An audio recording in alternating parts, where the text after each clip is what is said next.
Secretary of War Pete Hegseth just announced that the U.S. will allow Qatar to build an Air Force facility at Mountain Home Air Force Base in Idaho to be used by a squadron-sized contingent of Qatari F-15QAs. Hegseth said the following during a recent meeting in the Pentagon with his Qatari counterpart, Saud bin Abdulrahman Al Thani. Today we're signing a letter of acceptance to build a Qatari Emiri Air Force facility at the Mountain Home Air Base in Idaho. The location will be host a contingent of Qatari F-15s and pilots to enhance our combined training, increase lethality, interoperability. It's just another example of our partnership. And I hope you know, Your Excellency, that you can count on us. Back in 2017, during Trump's first term, Qatar signed a $12 billion deal with Boeing to purchase 36 F-15QAs, which included weapons, equipment, and training. Deliveries of the F-15QA, nicknamed Ababil, began in 2021 and were completed by August 2023. The Ababil is named for the mythical birds mentioned in the Quran that protected Mecca from invading elephants by dropping rocks on them. The F-15QA is one of the most advanced F-15 variants ever produced and features a cutting-edge active electronically scanned array radar and digital electronic warfare system, along with infrared search and track that allows the fighter to attack bandits without being detected. The Ababil can also carry up to 12 advanced air-to-air missiles. As frequent guest Paco Benitez of The Merge mentioned in an episode a couple of years ago, the F-15QA's technology has been leveraged by the F-15EX program, allowing it to be delivered to the U.S. Air Force faster and cheaper.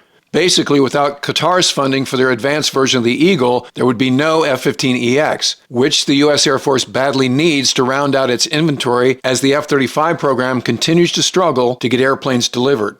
And while the Idaho basing deal was just announced by SecWar, it has its roots with the Biden White House.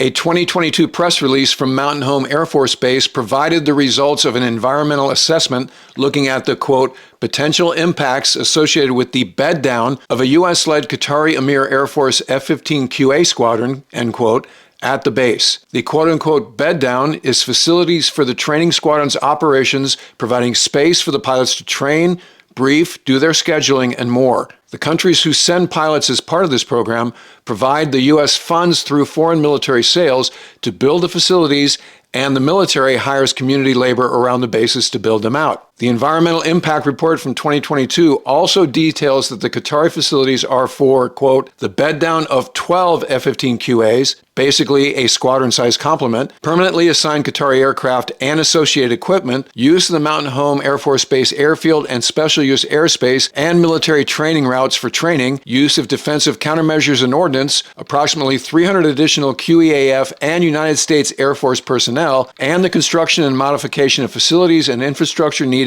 to support the bed down, end quote.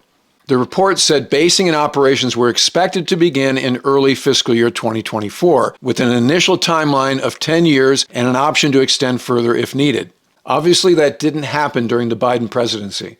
The Mountain Home location works for the Qataris because while the average temperature differs greatly, the Idaho topography is similar to that of Qatar, and the range complex provides plenty of airspace for realistic training, unlike the inherent limits around a nation in the middle of the Persian Gulf. The Hegseth announcement caused some pushback from Trump critics and even allies like MAGA influencer Laura Loomer, who tweeted that the deal was outrageous, an abomination, and a betrayal. That reaction and associated media coverage forced the Pentagon to put a finer point on the announcement, explaining that Qatar wasn't building its own base in Idaho, but rather a training facility within the existing base at Mountain Home. They also pointed out that the agreement with Qatar is routine and something the Air Force has done for decades with other partner nations, including Germany and Singapore. The announcement of the new progress on the deal comes just weeks after President Trump signed an executive order for the U.S. to guarantee the security of Qatar, a significant commitment to a non-NATO Arab ally with a mixed history relative to the West's war on Islamic terror organizations. On the one hand, for decades, Qatar has allowed U.S. Central Command to base its regional headquarters there and for American military aircraft to operate out of the airfield at Al Udeid. But Qatar has also bankrolled regional terror groups and sheltered terrorist leaders, including those in charge of Hamas that ordered the attack on kibbutzes and a music festival in southern Israel on October 7, 2023, that killed 1,195 Israelis, 828 of them civilians, including 36 children, and resulted in the capture of 248 hostages. That terror attack in turn led to the IDF invading the Gaza Strip.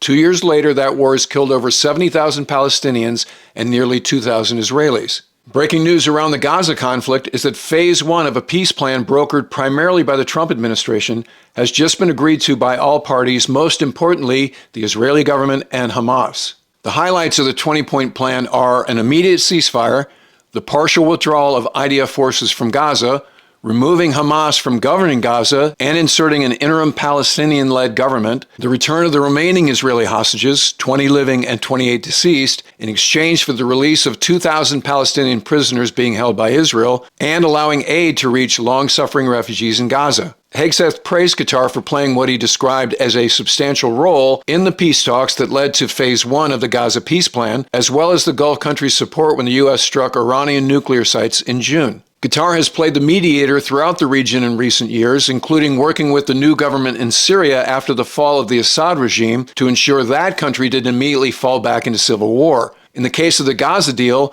Qatari Prime Minister Mohammed bin Abdulrahman Al Thani's willingness to make the effort to bring the Muslim players together was predicated on first receiving an apology from Israeli Prime Minister Benjamin Netanyahu for the IDF airstrike on Hamas officials living in the Qatari capital of Doha, something Netanyahu refused to do until he was pressured by President Trump. Of course, foreign policy is always an exercise in utilitarian calculus, and particularly with the Muslim countries, even relatively moderate ones, there's always the tension associated with the inherent humanitarian violations associated with Sharia law with respect to the rights of women and gays, and a justice system that readily executes the accused for infractions that aren't illegal in the West. But the United States, along with other Western nations like the UK and France, have shown themselves willing to work through that equation when those courses of action result in access to strategically important areas, resources like oil and gas, or an influx of potentially billions of dollars of revenue. And the fact that this year Qatar gave Trump a 747 to use as Air Force One during his current presidency and then reportedly to keep after he leaves office certainly didn't hurt the pace at which the Mountain Home F-15 basing deal came together.